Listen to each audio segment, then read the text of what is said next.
Bonjour à toi cher spectateur, et aujourd'hui parlons du film M, la première réalisation de la jeune actrice Sarah Forestier. L'histoire c'est celle de Lila, une jeune femme bègue qui a énormément de mal à sociabiliser ou simplement à entretenir un quelconque contact avec un être humain, hormis sa famille très proche, et qui va faire la rencontre comme ça par hasard à un arrêt de bus de Mo, une petite frappe, on peut le dire, et Mo va étrangement tomber éperdument amoureux de cette femme et va absolument vouloir la draguer. Et les deux êtres vont se compléter l'un l'autre et apporter plein de choses l'un à l'autre. Enfin, c'est un drame romantique, tout ce qui est de plus touchant.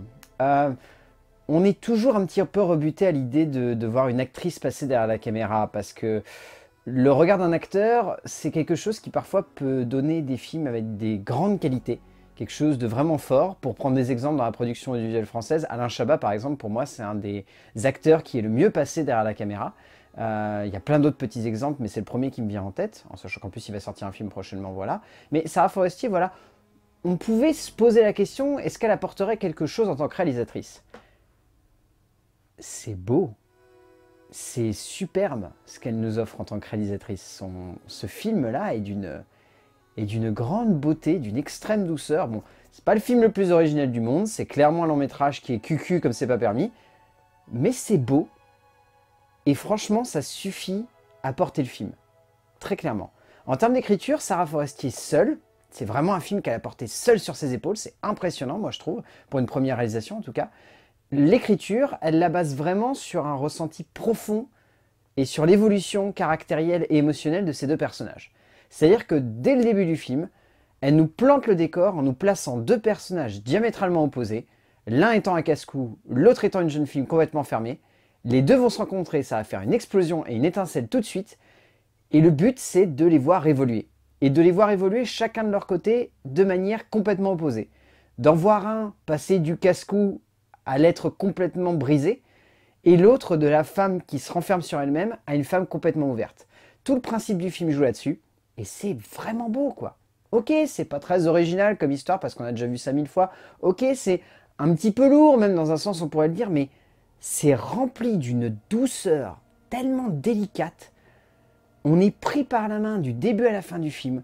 On se sent emporté par une émotion tellement à fleur de peau que on n'a à aucun moment envie de la contredire. C'est un beau film, tout simplement, M. C'est un film qui est rempli de simplicité, rempli d'humanité, rempli de douceur, de romantisme. Et moi, je trouve que c'est le genre de film qui a quelque chose de vraiment puissant, quoi, de physique, quelque chose qui touche le spectateur, qui se contente pas simplement de jouer avec des éléments de cinéma, mais qui fonde ces éléments de cinéma, et là notamment de la construction d'un groupe de personnages et le développement de ceux-ci, le corps même de l'émotion d'un film. Et c'est ce que Sarah Forestier arrive à faire là dans ce film. Elle arrive à faire de ces deux personnages complètement brisés par la vie, par le passé, mais également par le présent, des personnages auxquels le spectateur va tout de suite s'identifier parce qu'il va avoir une émotion palpable. Voilà, c'est palpable. C'est une émotion vraiment palpable qu'il y a tout au long du film et qui, voilà, suffit à transporter le métrage et à faire oublier le côté un peu grossier ou cucu de cette romance, ou par moments un petit peu simpliste, ou le retournement central qui est clairement vu et revu, voire limite complètement usité. Mais bah, c'est beau, quoi. Et c'est pareil pour sa mise en scène. Sarah Forestier, elle a une très belle mise en scène. C'est une mise en scène qui va beaucoup jouer sur la confrontation. Constamment, elle va nous montrer des personnages qui sont en confrontation, qui ont des caractères qui sont opposés, donc du coup, il faut que ça fasse dualité. Donc qu'est-ce qu'elle fait? Elle passe son temps à utiliser la caméra pour placer une forme de tension au sein de son cadre. Au sein de son cadre et de sa mise en scène. Du coup, elle joue là-dessus, au travers du montage, au travers de la mise en scène.